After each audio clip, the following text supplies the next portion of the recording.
I was standing in the checkout line at Target when my phone exploded with notifications. Not one or two. Dozens. My screen lit up like a slot machine hitting jackpot, except there was no prize waiting for me. Only disaster. The woman behind me gasped. I looked up and saw her staring at her phone, then at me, then back at her phone. Her expression shifted from shock to something worse, pity mixed with disgust. "Is that you?" she whispered loud enough for the cashier to hear. My stomach dropped. I pulled out my phone with shaking hands and saw it. The video. My father's face filled the screen, red and bloated from whiskey, his voice slurred but clear enough. "This is what failure looks like, folks. 26 years old, living in my house, eating my food, and what does she contribute? Nothing. She's worthless, a parasite." The camera panned across the Thanksgiving table. There I was visible in the background through the kitchen doorway, scrubbing dishes while they laughed. The angle made it look like I was eavesdropping, lurking, when really I was just cleaning up the feast I'd spent 13 hours preparing. The view counter at the bottom made my blood run cold. 42,000 views in less than 3 hours. The comments were worse. Friends from high school I hadn't spoken to in years were commenting, some defending me, most joining in the mockery. Strangers were dissecting my life, my choices, my worth, based on a 90-second video crafted by a man who'd never once asked me what I wanted. My phone buzzed again, a text from my boss. "We need to talk. Come to my office first thing Monday." Then another from Chloe. "OMG, Dad's video is everywhere. You're literally famous, LOL. Maybe now you'll learn some humility." The cashier was staring at me now. So was the mom with 2 kids in the next line. So was the teenage clerk bagging groceries. They'd all seen it. They were all looking at me like I was exactly what my father said I was. The coffee in my hand started to shake. Not from fear, from rage. Pure, white-hot rage that had been building for 26 years and had finally found its target. I set my basket down right there in the middle of Target, turned around, and walked out. Behind me, I heard whispers, heard my name, heard that word, worthless. But here's what they didn't know. Here's what my father didn't know when he hit that upload button. Here's what Marcus and Chloe didn't know when they shared it with their laughing emojis. I wasn't worthless. I never had been. And I was about to prove it in a way that would destroy them all. Before I tell you exactly how I did it, if you've ever been humiliated by the people who were supposed to love you, if you've ever had your worst moment broadcast for entertainment, if you've ever been called worthless by someone who never saw your value, hit that like button right now and subscribe. This story is for everyone who's ever been underestimated. Drop a comment telling me if you've ever been publicly shamed by family because what I did next didn't just change my life. It ended theirs. Now let me take you back to where this nightmare really began so you understand why what I'm about to tell you was the only choice I had left. The morning of Thanksgiving started at 4:30 a.m. Not because I wanted to be up that early, but because a 20-pound turkey doesn't brine itself, and Dad had very specific expectations about dinner being served at exactly 3 o'clock. Not 3:05, not 2:55, 3 o'clock sharp, or I'd hear about it for the next 6 months. I'd gone to bed at midnight the night before after spending 3 hours cleaning the entire house. Never mind that the only guests were Aunt Linda and Uncle Joe, who'd seen our house messy 1,000 times. Dad's image was everything. His control over that image was even more important. The kitchen was freezing when I stumbled downstairs in my pajamas and bathrobe. Dad kept the thermostat at 62 degrees all winter to save money. Money that somehow always materialized when he needed another case of bourbon, or when Chloe wanted new designer boots. But heaven forbid I ask for the heat to be turned up while I spent hours cooking. I pulled the turkey from the fridge where it had been sitting in my homemade brine for 48 hours. Apple cider brown sugar, rosemary, thyme, garlic. I'd spent 2 weeks researching the perfect brine recipe, watching YouTube videos late at night after everyone else had gone to bed, because cooking was the one thing in this house where I could actually see the results of my effort. The one thing no one could take credit for but me. Except they did anyway. Every single year, Dad would carve the turkey and accept compliments like he'd done anything more than complain about the smell while I cooked it. By 6 a.m., the turkey was in the oven, and I'd started on the side dishes. Mashed potatoes from scratch, real ones, none of that instant box garbage. Green bean casserole with the crispy fried onions on top. Sweet potato casserole with the marshmallow topping that Chloe would eat 3 helpings of while complaining she needed to watch her figure. Homemade cranberry sauce because Dad said the canned stuff was pedestrian. Stuffing made from a recipe that had been in Mom's family for 3 generations, though Mom herself would maybe chop 1 onion before disappearing to rest. The house started waking up around 8. First, Dad stumbling to the kitchen in his undershirt and boxers scratching his belly, heading straight for the fridge. He grabbed a beer, his first of what would be at least 10 that day, and shuffled to the living room without acknowledging me. The TV clicked onto the pregame show, and that was that. Dad was planted for the day. Marcus appeared next around 9, still in his basketball shorts and a ratty t-shirt that probably hadn't been washed in 2 weeks. He opened the fridge, stared into it like the secrets of the universe might be hiding behind the leftover Chinese food, then turned to me. "Where's the milk I want cereal?" "I used it for the mashed potatoes. There's orange juice." His face twisted like I'd just told him to drink poison. "Seriously, Ellie, you couldn't have saved some for me. What am I supposed to eat?" I gestured to the stove where I had bacon-frying eggs ready to be scrambled and fresh biscuits in the oven. "I'm making breakfast. It'll be ready in 10 minutes. "I don't want breakfast. I want cereal. Why do you always have to make things complicated?" He stormed out, and I heard him in the living room complaining to Dad about how inconsiderate I was using all the milk for fancy cooking instead of thinking about what other people might need. Dad grunted in agreement, too focused on his beer and the game analysis to actually care. I kept cooking. The bacon sizzled, filling the house with a smell that should have been comforting, but just reminded me that I was doing this alone. Like always. Chloe made her grand entrance around 10:30, still in her silk pajamas that cost more than my entire wardrobe. She'd been out until 3 a.m. at some club downtown, spending money she didn't have on drinks she couldn't afford, using the credit card that was technically mine, but that I'd been bullied into adding her to just for emergencies. "God, it smells like a farm in here," she said, waving her hand in front of her nose. "Could you open a window?" "It's 30 degrees outside, Chloe. So I'm like dying from all these food smells. It's making me nauseous." She poured herself a glass of water from the Brita pitcher I'd filled that morning because apparently no one else in this house understood how a water filter worked. She scrolled through her phone, completely absorbed, not offering to help, not asking what she could do, just existing in the kitchen like a beautiful, useless decoration. "When's food ready? I'm starving." 3 o'clock, like every year. "Ugh, why so late? Can't you just speed it up or something?" I didn't answer. I'd learned years ago that answering Chloe's questions was pointless. She didn't actually want answers. She just wanted to voice her complaints and have someone absorb them. Around 11, Mom finally emerged from her bedroom. She looked tired, which was her permanent state. Tired and worn down, and so much smaller than I remembered her being when I was a kid. Dad had a way of shrinking people, making them fold in on themselves until they took up as little space as possible. "Can I help with anything, honey?" she asked, her voice soft and hesitant, like she was afraid I might snap at her. "You can chop the vegetables for the stuffing." She nodded, grateful to be given a task, and started working on the celery and onions. We worked in silence for a few minutes, the only sounds the knife against the cutting board and the TV blaring from the living room.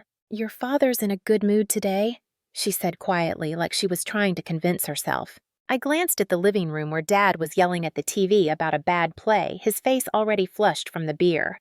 "Yeah, great mood." Mom flinched at my tone. "Eleanor, please, can we just have a nice day? Just one nice day?" And there it was, the same plea I'd been hearing my entire life. Just keep the peace.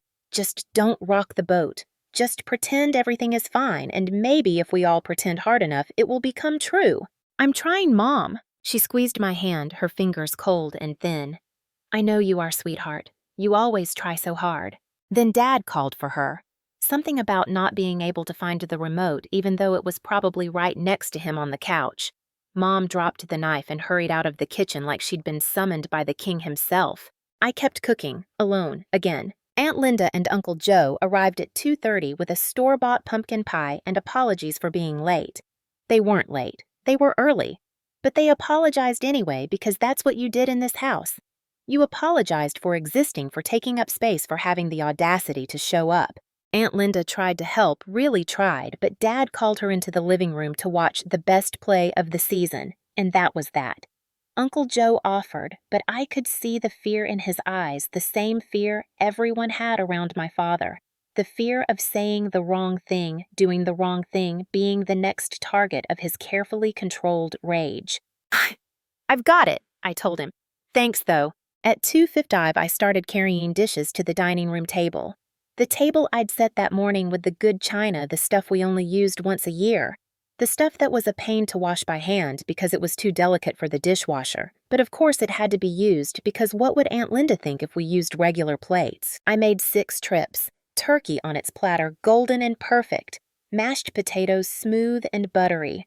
Green beans, stuffing sweet potatoes, cranberry sauce, gravy rolls. Everything arranged just so, everything steaming and fresh, and exactly how Dad liked it. At 3:02, they finally dragged themselves away from the TV and came to the table, not because the food was ready, but because halftime had started and there was nothing good on anyway. They sat down without washing their hands, without helping carry anything, without acknowledging the hours of work that had gone into this meal.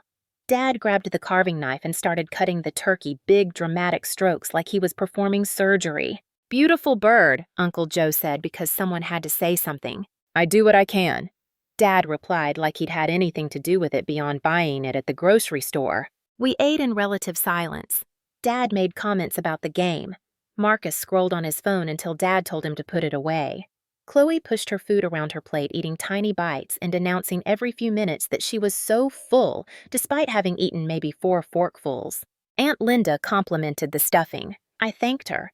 Dad said, "It's my mother's recipe, like that explained everything.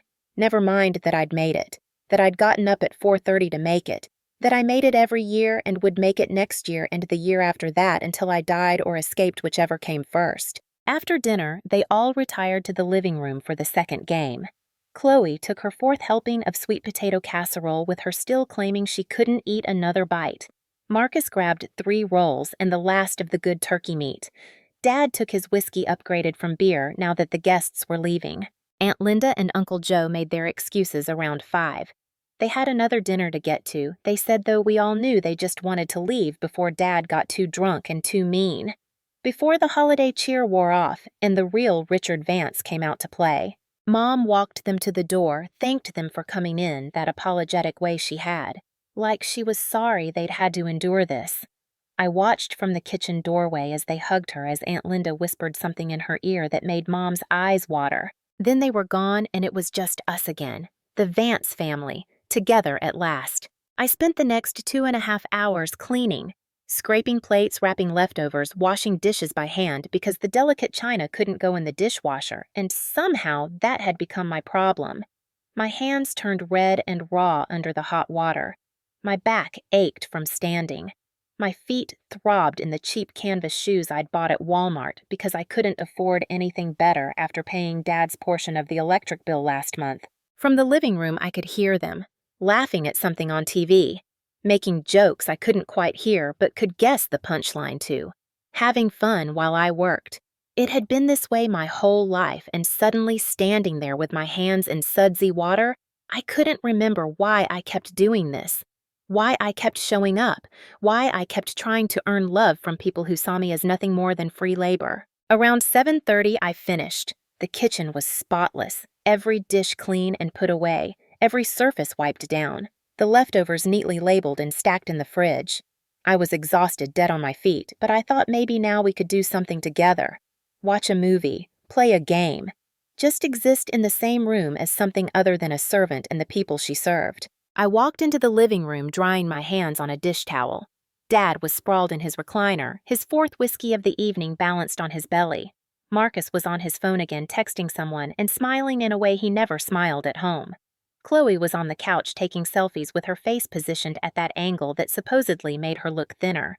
Mom was in her chair knitting something, her eyes down her needles clicking softly. "Hey," I said, my voice too bright, too hopeful.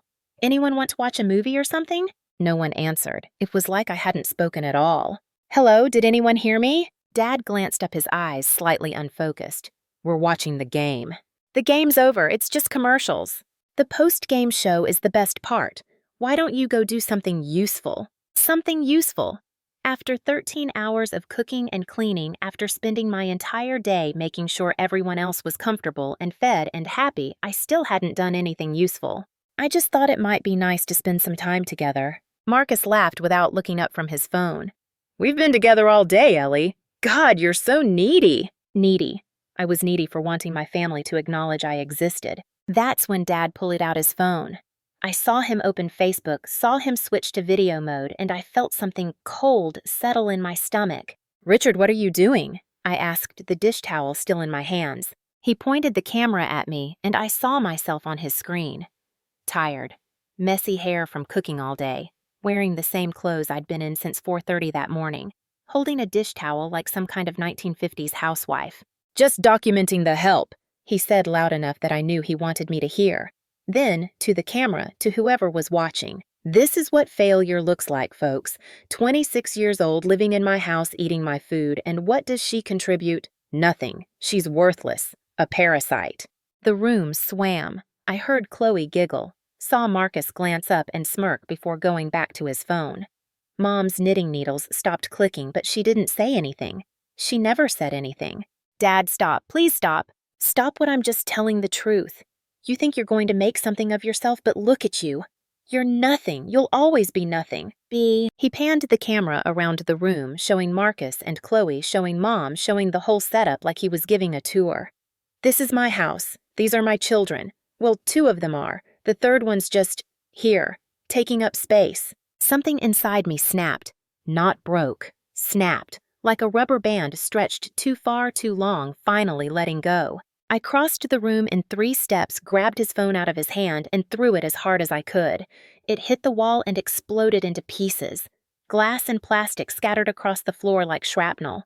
The room went dead silent. What the hell is wrong with you? Dad's voice was low, dangerous, the voice that used to make me hide under my bed when I was little. What's wrong with me? What's wrong with me? My voice was shaking, but not from fear, from rage.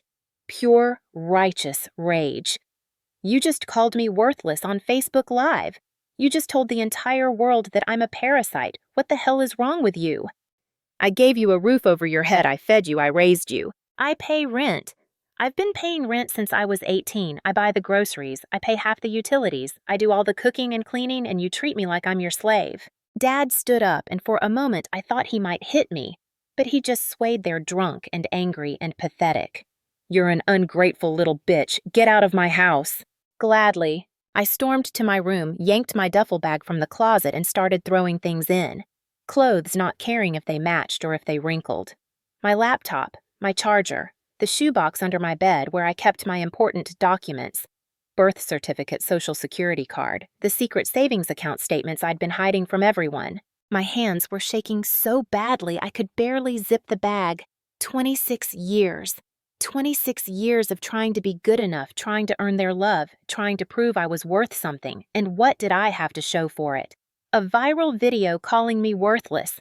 Tens of thousands of people seeing me at my lowest, most humiliated moment. I grabbed my purse, my phone, my keys. Took one last look at my room, this tiny space that had been my prison cell for 2 decades.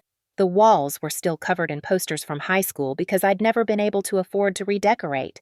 The desk still had the ring stain from where Chloe had put her coffee mug without a coaster. The carpet still had the burn mark from where Marcus had dropped a cigarette when he was 15. Nothing in this room was really mine. Nothing in this house was mine.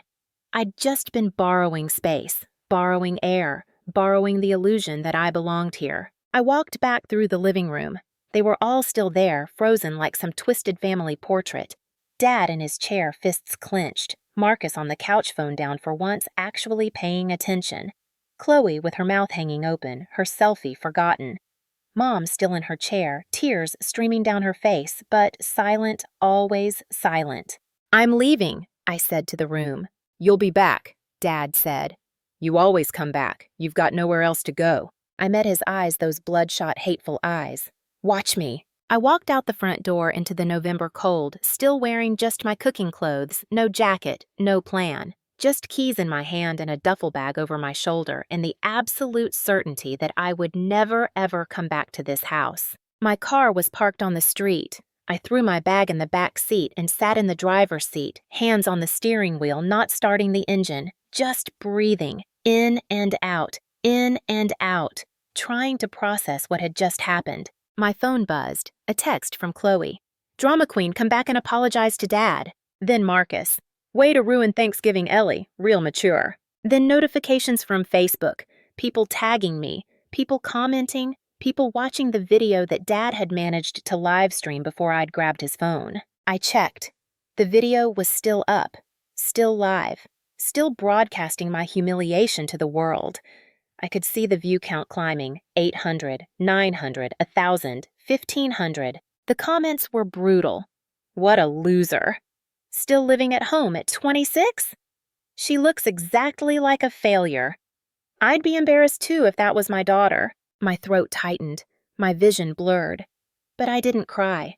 I refused to cry.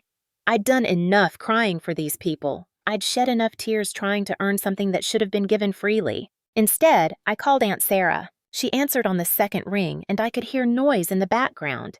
She was still at her own Thanksgiving gathering, probably having the kind of holiday I'd always dreamed of. Normal, happy, functional. "Eleanor, honey, is everything okay?" And just like that, hearing her voice warm and concerned and genuinely caring, I broke. No, it's not. I need help." "Where are you?" "Outside Dad's house. I can't do this anymore, Aunt Sarah. I can't."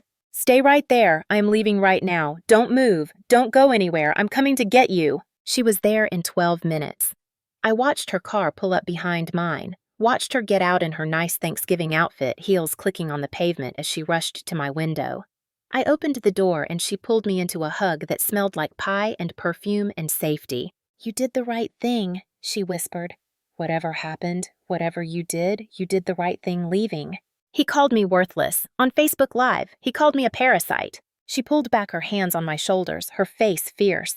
"You are not worthless. You are not a parasite. You are brilliant and kind, and you've put up with more than anyone should ever have to endure. Everyone saw it. Everyone knows. Then everyone will know the truth when we tell it.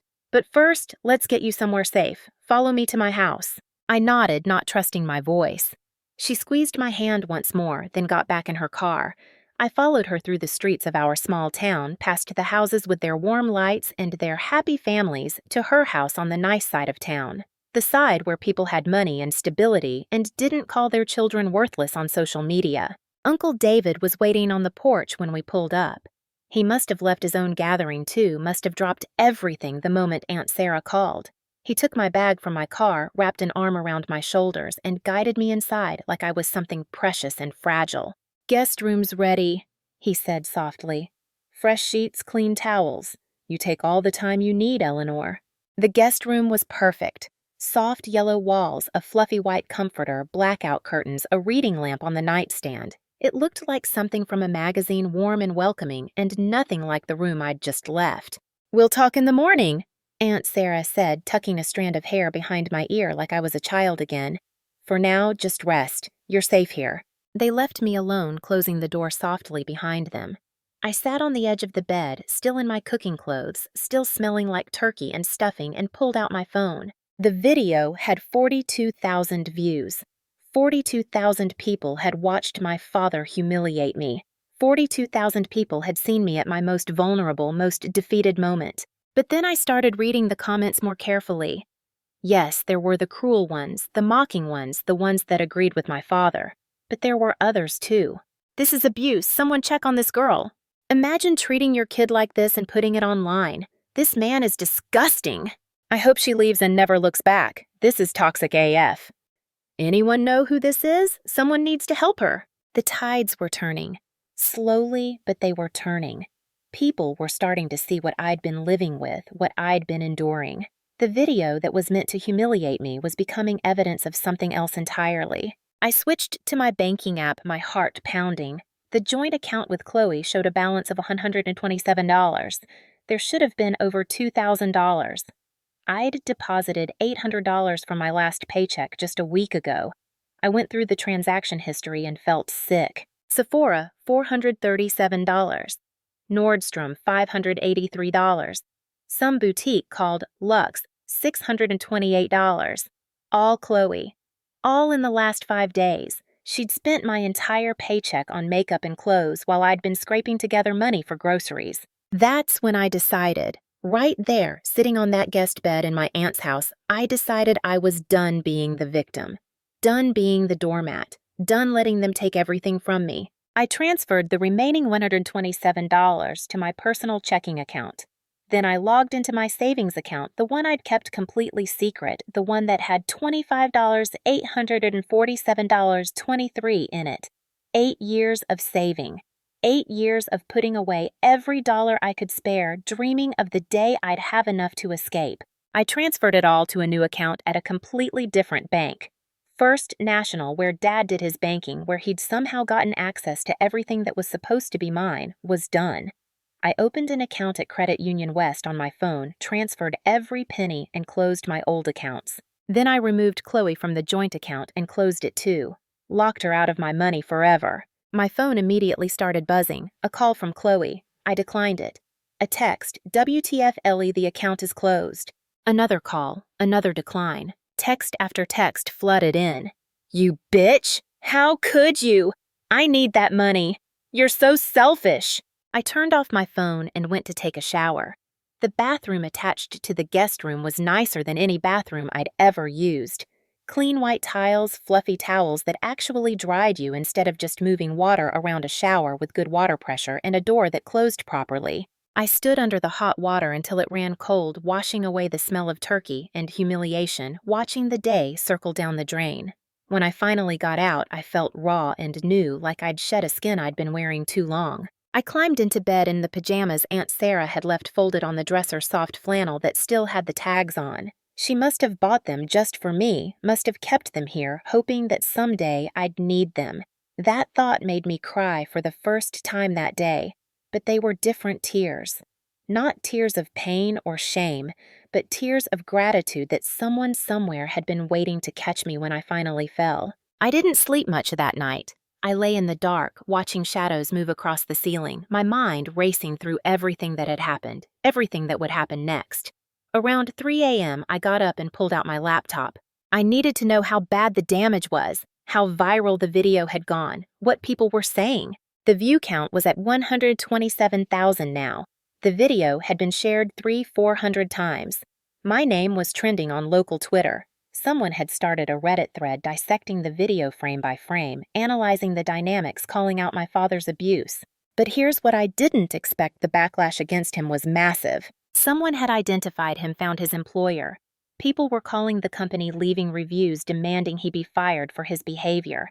Someone else had found Marcus's social media and was flooding it with comments about what a terrible brother he was. Chloe had made her Instagram private after being bombarded with messages calling her spoiled and cruel. The internet mob I'd feared was turning on them, not me. And then I saw it. A message request on my Facebook, which I rarely used, from someone named Jennifer Walsh. Hi, Eleanor. I don't know if you'll see this, but I saw your father's video. I work in HR for his company. I'm so sorry for what you're going through. If you need anything, please reach out. What he did is not okay. Another message from a local lawyer. I specialize in family law and financial abuse cases, pro bono if needed. You deserve better than this. Another from a woman who said she'd escaped a similar situation. It gets better. I promise it gets better. You're so brave for leaving. Dozens of messages, hundreds. People offering help, offering support, offering resources. The video meant to destroy me was becoming a rallying cry. People saw themselves in me, saw their own family trauma reflected back at them, and they were rising up to say, no more, this ends now. I finally fell asleep around 5 a.m., my laptop still open, messages still coming in. I woke to the smell of coffee and bacon. For a moment, I forgot where I was, thought I was back in that house that I'd dreamed the whole thing. Then I saw the yellow walls and remembered. I was free. I'd actually done it. I'd left. I pulled on the bathrobe Aunt Sarah had left on the chair and padded downstairs. The kitchen was bright and warm, morning sun streaming through the windows. Uncle David sat at the table reading the newspaper, like a Norman Rockwell painting, reading glasses perched on his nose. Aunt Sarah stood at the stove making pancakes, humming softly to herself. "Good morning," she said when she saw me smiling, like having me here was the most natural thing in the world. How do you like your eggs?" I burst into tears. Just completely broke down in the middle of their kitchen, overwhelmed by the simple kindness of someone asking how I liked my eggs. When was the last time someone in my family had asked me that? When was the last time anyone had cooked for me? Aunt Sarah crossed the kitchen in 2 steps and wrapped me in a hug. "Oh, honey. Oh, sweetie, it's okay. You're safe now. You're safe." I'm sorry, I sobbed. "I'm such a mess." "You're not a mess. You're healing. There's a difference." Uncle David had put down his newspaper and was looking at me with such kindness I almost started crying again. "Eleanor, we want you to stay here as long as you need. Weeks, months, whatever. This is your home now." "I can pay rent. I have money saved." "Absolutely not. You save that money, you're going to need it to build your new life." After breakfast, 3 kinds of pancakes because Aunt Sarah couldn't decide which kind to make after real maple syrup and fresh fruit and coffee that didn't come from a can that had been in the cupboard for 6 months. Uncle David asked if we could talk. We went to his home office, a cozy room lined with law books and framed diplomas. He gestured to the chair across from his desk, and I sat suddenly nervous. "I need to ask you some questions, and I need you to be completely honest with me. No matter how bad it is, no matter how embarrassing it might seem." "Okay." I nodded. "Has your father ever opened any credit cards or taken out any loans in your name?" My stomach dropped. "I don't think so. Why would you think that?" "Because I've been a lawyer for 30 years and I know what financial abuse looks like.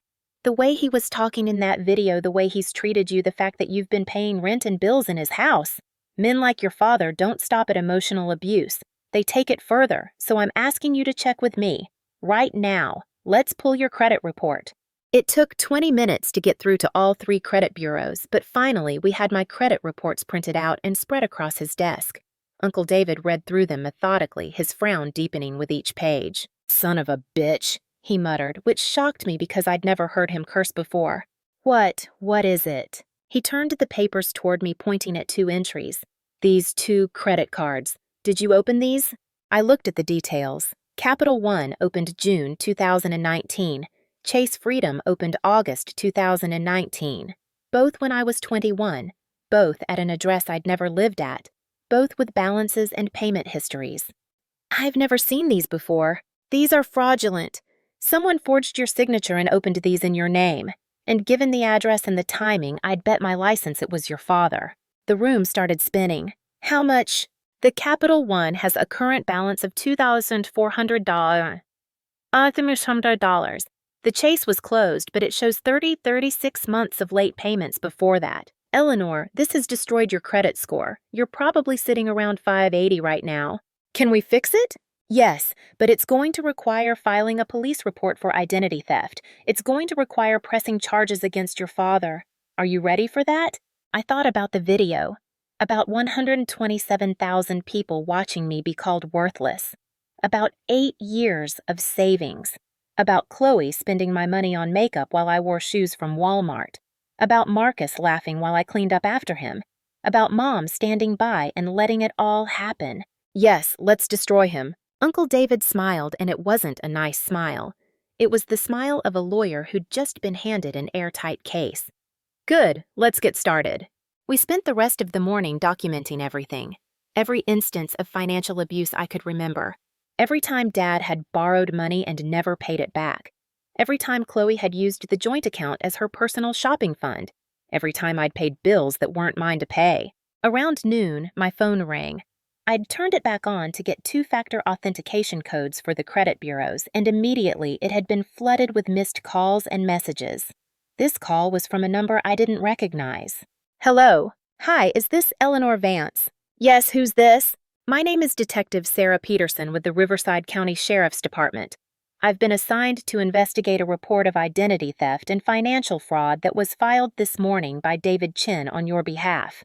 I'd like to meet with you to discuss the details. Would you be available this afternoon?" My heart was pounding. Yes, I'm available."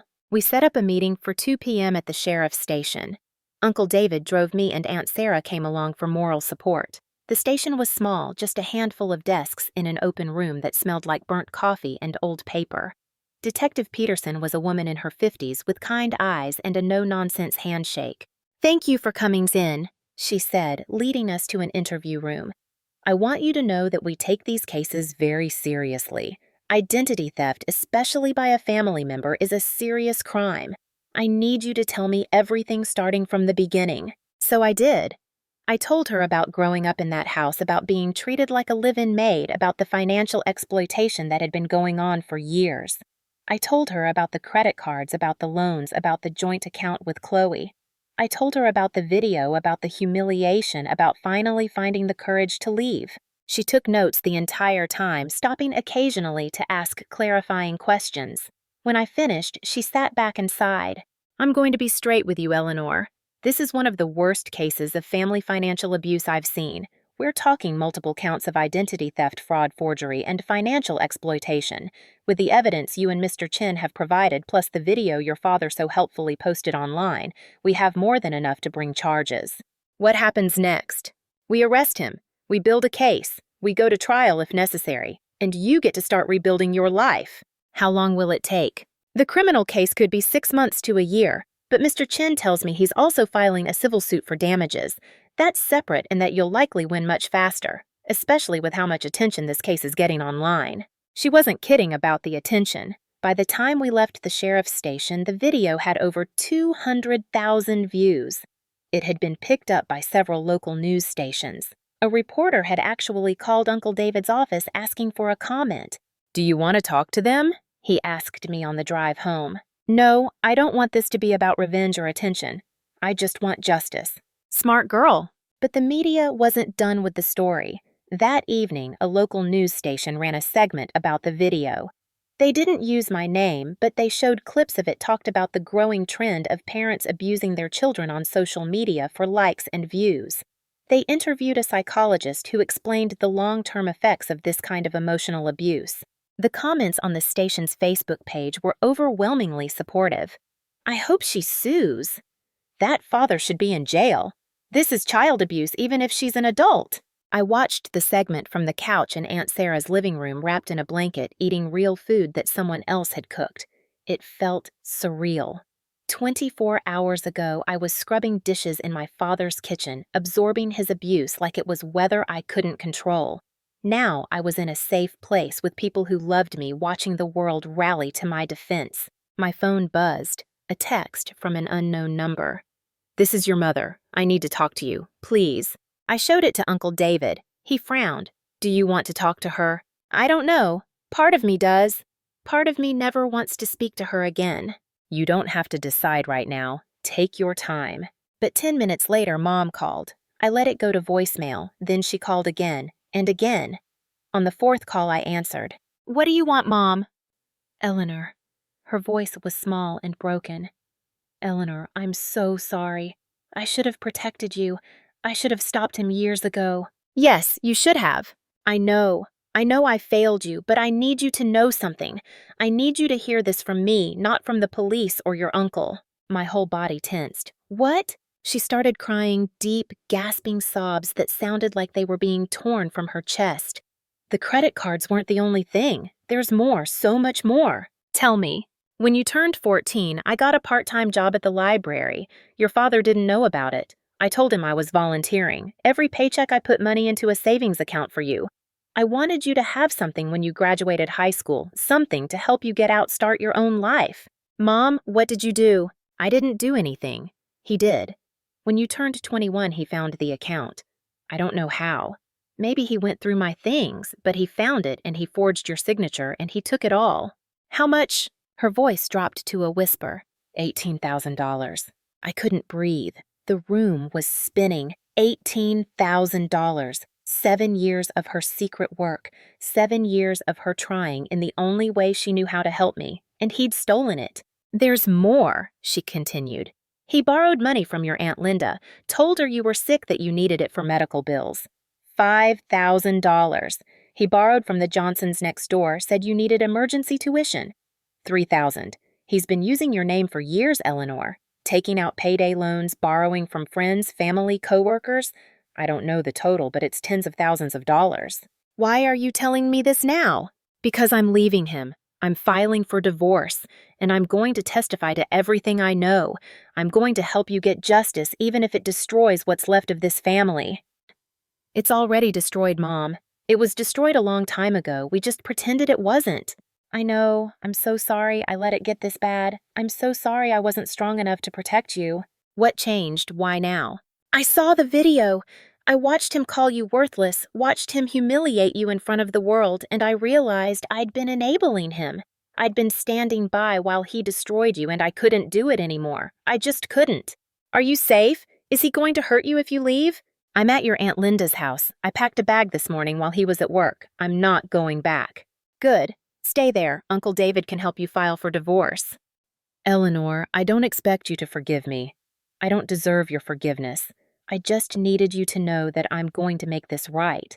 However long it takes, whatever it costs me, I'm going to make sure you get back everything he stole from you. After she hung up, I sat in silence for a long time. Aunt Sarah sat next to me, not saying anything, just being there. Finally, I spoke. $18,000. 7 years of saving. He took it all. We're going to get it back, she said firmly. Every penny. And we're going to make sure he never does this to anyone again. The next few days were a blur of meetings and paperwork and phone calls. Uncle David filed the civil suit claiming damages of over $90,000 when you added up the stolen savings account, the fraudulent credit cards, the money borrowed using my name, and the destroyed property from my room. We also filed for emotional damages and punitive damages, pushing the total claim to $150,000. Detective Peterson arrested Dad on Tuesday morning at his workplace. I didn't see it happen, but Jake Riley did. He'd been keeping tabs on the situation, monitoring the online response, and he happened to be in the area with his camera when the police showed up. He sent me the video. Dad being walked out of his office in handcuffs, his face red and furious, yelling about how this was all a misunderstanding, how I was ungrateful, how I was lying about everything. His coworkers watching in shock. His boss standing in the doorway with crossed arms and a disgusted expression. Thought you might want to see this, Jake's message said. Karma's a bitch. I watched the video 3 times. I thought I'd feel satisfaction, triumph, some kind of vindication. Instead, I felt empty. Sad. This was my father being arrested because he'd stolen from me, humiliated me, abused me for 26 years. This wasn't a victory. It was a tragedy that never should have happened. The story went viral in a different way after the arrest. Local news picked it up, then regional news, then a few national outlets. Father arrested after viral video reveals years of financial abuse. Thanksgiving video leads to identity theft charges. Daughter fights back against family exploitation. Reporters called Uncle David's office constantly. They wanted interviews, wanted my side of the story, wanted to make me the face of family financial abuse. Uncle David turned them all down. This wasn't about publicity. It was about justice. But one request came through that I couldn't ignore. A woman named Patricia Morrison, who ran a nonprofit for survivors of family abuse, reached out asking if I'd be willing to speak at an event in a few months. Not as the main speaker, just as part of a panel. Just to share my story and let other people know they weren't alone. I'll think about it, I told Uncle David when he passed along the request. No pressure, but I think you'd be good at it. You're articulate, you're strong, and you've survived something that would have broken a lot of people. While all this was happening, my phone kept buzzing with messages from my family. Marcus sent long, rambling texts at 2 a.m. apologizing, saying he'd been brainwashed by Dad, saying he wanted to make things right. Chloe sent nothing, but I saw through the grapevine that she'd left town, moved in with some friend in California, leaving behind a trail of unpaid credit card bills and angry landlords. Mom called every few days with updates. She'd filed for divorce. She'd moved in with Aunt Linda temporarily. She was starting therapy. She was applying for jobs. She was for the first time in 30 years building a life of her own. I'm proud of you, I told her during one call, and I meant it. It wasn't forgiveness not yet, but it was acknowledgement. She'd finally found the courage to leave, and that counted for something. The video that Dad had posted eventually got taken down by Facebook for violating their harassment policy, but by then it didn't matter. It had been downloaded, shared, reposted on other platforms. It existed forever in the digital ether, a permanent record of his cruelty. But something unexpected happened with that permanence. People started using it as an example. Therapists shared it with clients to explain what emotional abuse looked like. Lawyers used it in training sessions about financial exploitation. Survivors of family trauma watched it and felt seen, validated, less alone. The thing meant to destroy me became a tool to help others. There was something poetic about that. 2 weeks after I left, Jake Riley asked if we could meet for coffee. Real coffee at a nice cafe, not the cheap instant stuff from Dad's house. We sat by the window watching people walk by, and for the first time in weeks, I felt almost normal. "How are you holding up?" he asked. "I don't know. Some days I feel strong. Some days I can't get out of bed. Uncle David says that's normal that I'm grieving." Grieving what? The family I thought I had. The family I wanted them to be. Even though they were terrible, even though they hurt me, part of me still wanted them to love me. And realizing they never did that, they never will, it's hard. Jake reached across the table and took my hand. "Their inability to love you says nothing about your worth. You know that, right? Intellectually, yes. Emotionally, it's harder to believe. Well, for what it's worth, I've known you since we were 16. I've watched you survive things that would have destroyed most people, and I think you're the strongest person I know." I felt my face get hot. "Jake, I need to tell you something." "Okay." For a long time, I couldn't imagine being in a relationship because I was so busy surviving. I didn't have energy for anything else. But now that I'm out of that house, now that I'm starting to build a real life, I think maybe I'm ready to try. Not right now. I need time to figure out who I am without them. But someday. He smiled. "I'll wait, however long it takes." And I believed him, because Jake had been there through everything. He'd documented my destroyed room. He'd monitored the online backlash. He'd checked in every single day to make sure I was okay. That was real love, the kind that didn't come with conditions or expectations, the kind I'd never experienced from my own family. The court case moved faster than expected.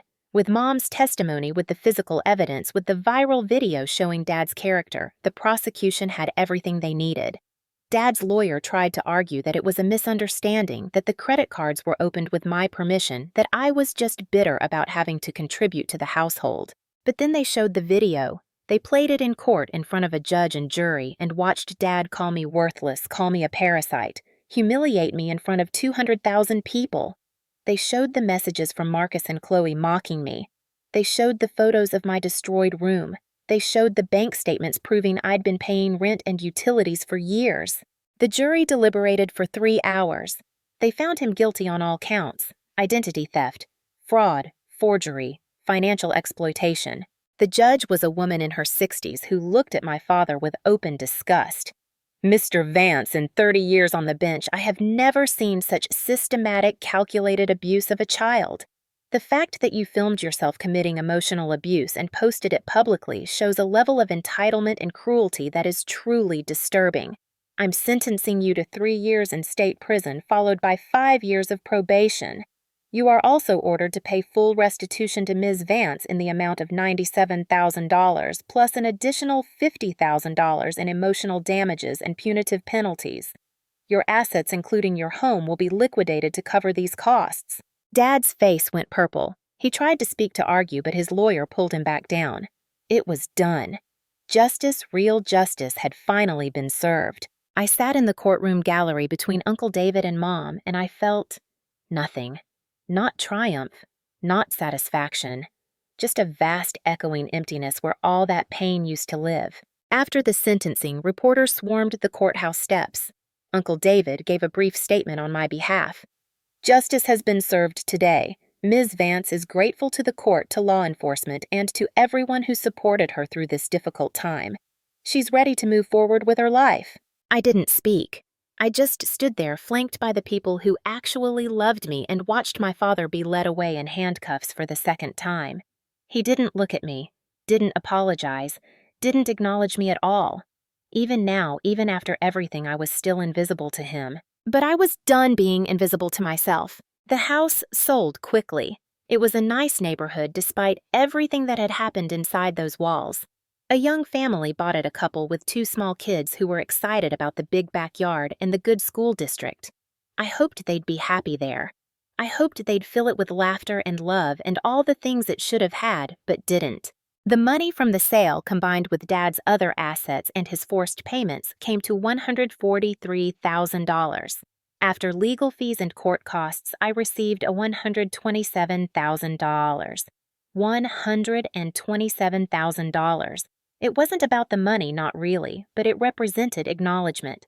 The court, the jury, the judge, they'd all agreed that what happened to me was wrong, that I deserved compensation, that my suffering had value. I used $30,000 to pay off my fraudulent credit cards and repair my credit. I put $50,000 in savings emergency money that was truly mine this time. I used $20,000 to enroll in college full-time, pursuing the business degree I'd always wanted.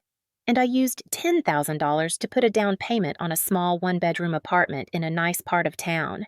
My apartment, my space, my rules. I moved in on a Saturday in February, 3 months after that terrible Thanksgiving. Jake helped me move boxes along with Aunt Sarah and Uncle David, and even Mom, who'd been slowly rebuilding our relationship through weekly therapy sessions together. The apartment was small but bright, with big windows that let in lots of light and a tiny balcony overlooking the park. I furnished it piece by piece, choosing things I actually liked, not hand-me-downs and cast-offs. A blue couch that was ridiculously comfortable, a kitchen table with matching chairs, art for the walls that made me smile, plants that I actually remembered to water. Every single item in that apartment was mine, chosen by me, paid for with money I'd earned or money I'd been rightfully compensated with. No one could take it from me. No one could destroy it. No one could tell me I didn't deserve it. I got a job too, a real one, at a marketing firm downtown. Uncle David had connected me with a former colleague who needed an office coordinator, and I'd interviewed well. My new boss, a woman named Margaret, who reminded me of Aunt Sarah, actually said thank you when I did things. My coworkers invited me to lunch. No one expected me to work for free or tolerate abuse. It was professional and respectful, and everything a workplace should be. On weekends, I explored my new neighborhood. I found a coffee shop with amazing lattes and friendly baristas. I found a bookstore that hosted reading groups. I found a yoga studio that offered beginners classes. I started building a life that was mine, full of things I chose. People I liked, activities that brought me joy. Mom and I met for coffee every Sunday. Our relationship was different now, more honest, less codependent. She was changing too, finding herself outside of Dad's shadow.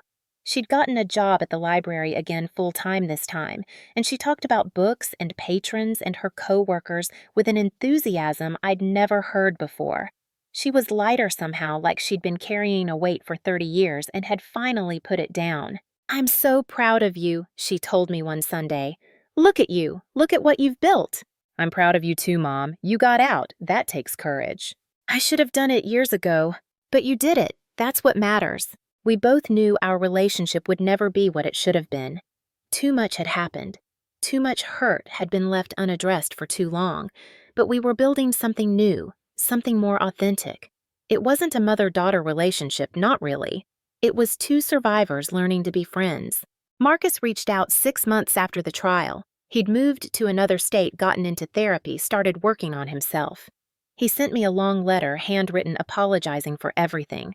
For laughing when Dad humiliated me. For the trash day message. For standing by while I was abused. For being too weak to stand up to Dad. "I know I don't deserve your forgiveness," he wrote. "I know I was complicit in your abuse. I was an adult and I made choices, and those choices hurt you. I can't take that back. But I want you to know I'm working on being better. I'm in therapy. I'm learning about family dynamics and abuse cycles, and how I was manipulated, but also how I chose to go along with it because it was easier than standing up. I'm not making excuses. I just want you to know I understand what I did now, and I'm so, so sorry." I wrote back a short note. "I appreciate your apology. I hope you continue getting help. I'm not ready to have you in my life right now, but maybe someday. Take care of yourself." It was the best I could do. I wasn't ready to forgive him, might never be ready, but I could acknowledge his effort to change. Chloe never apologized, never reached out. I heard through the family grapevine that she was still in California, still spending money she didn't have, still blaming everyone else for her problems. Some people never change. Some people never learn. A year after I left that house, I stood on my apartment balcony watching the sunset and realized I was happy. actually, genuinely happy. Not just surviving, not just getting by, but thriving. I had a job I liked, an apartment I loved, healthy relationships with people who actually cared about me, a future that was mine to build however I wanted. Jake had become a constant presence in my life, though we'd taken things slowly. Movie nights and coffee dates and long walks in the park. Getting to know each other as adults without the shadow of my family drama hanging over us. He was patient and kind and never pushed for more than I was ready to give. One evening, about 18 months after I'd left, we were sitting on my balcony watching the stars come out. He turned to me, took my hand, and said, "I need to tell you something." My heart skipped. "Okay, I love you. I'm in love with you. I have been for years, and I know you needed time, and I was happy to wait, but I don't want to wait anymore. Not to tell you. Not to let you know that every day I spend with you is the best day of my life." I looked at this man who'd seen me at my absolute worst and stayed, who'd helped document the abuse so I could get justice, who'd checked on me every single day for 18 months, who'd never once made me feel like I owed him anything. "I love you too," I said, and it was the easiest thing I'd ever said. He kissed me then, soft and gentle and full of promise. And for the first time in my entire life, I felt safe. Actually, completely safe. We took it slow, still building our relationship on a foundation of friendship and mutual respect. No rushing, no pressure. Just two people learning to be together in a healthy way. It was so different from everything I'd learned about relationships growing up, where love was conditional and affection came with strings attached. I took Patricia Morrison up on her offer to speak at the Survivors event. Standing in front of 200 people sharing my story was terrifying. But seeing the faces in the crowd, seeing people nod in recognition, seeing tears because they understood, because they'd lived it too, that made it worth it. After my talk, dozens of people came up to thank me, to tell me their own stories, to say they'd been inspired to leave their own toxic situations. One woman, probably in her 50s, grabbed my hands and said, "Thank you for giving me permission to put myself first." That's when I realized my father's cruelty had accidentally created something good. The video meant to destroy me had become a catalyst for change, for awareness, for other people finding the courage to leave their own abusive situations. Sometimes the worst things that happen to us can be transformed into tools for healing, not just for ourselves, but for others too. I graduated with my associate's degree in business management with a 3.8 GPA. Uncle David and Aunt Sarah came to the ceremony along with Mom and Jake. They cheered when my name was called louder than anyone else, and when I walked across that stage to receive my diploma, I felt proud of myself in a way I never had before. This was mine. I'd earned this. No one could take it away from me. I got promoted at work from office coordinator to junior marketing associate. Margaret said I had a natural talent for understanding audiences, for crafting messages that resonated. "You're good at this," she told me. "Really good. I see management potential." Management potential. 2 years ago, I was being called worthless on the internet. Now I had management potential. My savings account grew steadily. I was careful with money, probably always would be after growing up the way I did, but I also learned to spend on things that brought me joy. Good coffee. Books I didn't have to buy used. A nice winter coat that actually kept me warm. Small luxuries that reminded me I was worth taking care of. I saw Dad once about 2 years after the trial. I was leaving the grocery store and he was across the parking lot getting out of an old beat-up car I didn't recognize. He looked older, smaller, somehow diminished by prison and consequences. He saw me too. We made eye contact across the parking lot. Neither of us moved. Neither of us spoke. We just stood there for a long moment, two strangers connected by biology and trauma and nothing else. Then he got back in his car and drove away. And I loaded my groceries and drove home to my apartment where Jake was waiting to help me cook dinner. That was closure. Not forgiveness, not reconciliation. Just the final acknowledgement that we had nothing to say to each other anymore. Mom got remarried eventually to a kind man named Robert, who'd been widowed young and understood loss and healing.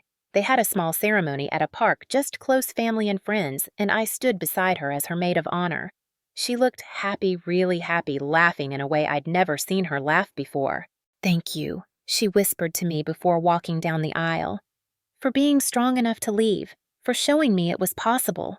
Thank you for finally choosing yourself, I whispered back. Uncle David and Aunt Sarah remained my anchors, my safe harbor whenever things got hard. They became the parents I'd always deserved, not through obligation, but through choice. They chose to love me, to support me, to celebrate my victories, and hold me through my struggles. Family isn't always about blood. Sometimes it's about who shows up, who stays, who loves you not despite your brokenness, but through it. Today, I'm 29 years old. I have $156,000 in my savings account, every penny earned honestly or awarded fairly. I have a bachelor's degree in business management that I earned while working full-time. I have a job I love at a company that values me. I live in a beautiful apartment with a man I love who treats me like I'm precious. I have a relationship with my mother that's authentic and healing. I have an uncle and aunt who showed me what real family looks like.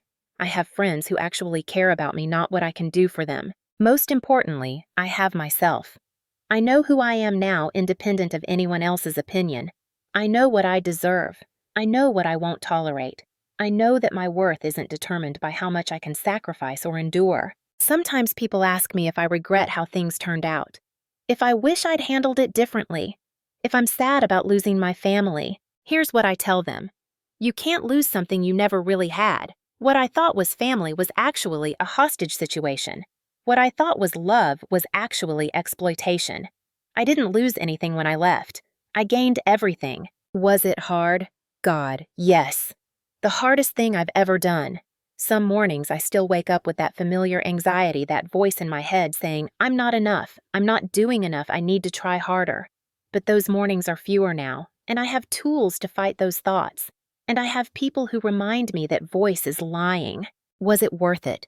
Every single day I wake up in my own bed in my own home, living my own life on my own terms, and the answer is yes. 1,000,000 times yes. I am not a victim anymore. I am not a maid or a scapegoat or a punching bag. I am not worthless or a parasite or a failure. I am Eleanor Vance. I am 29 years old and I am finally, gloriously, completely free. Your family should build you up, not tear you down. They should celebrate your successes, not resent them. They should contribute to your life, not drain it dry. And if they can't do those basic things, if they treat you like you're nothing, then the problem isn't you. The problem was never you. So here's my question for you. Have you ever had to choose between family loyalty and your own well-being? Have you ever been made to feel like you're selfish for having boundaries? Have you ever been called worthless by someone who should have seen your worth? Drop a comment below and tell me your story. You're not alone. And if this resonated with you, if you've been the Eleanor in your family, hit that like button and subscribe. Share this with someone who needs to hear it, because sometimes the bravest thing you can do is walk away. Sometimes the most loving thing you can do is love yourself first. Thank you for listening to my story. I hope it helps you find the courage to write your own.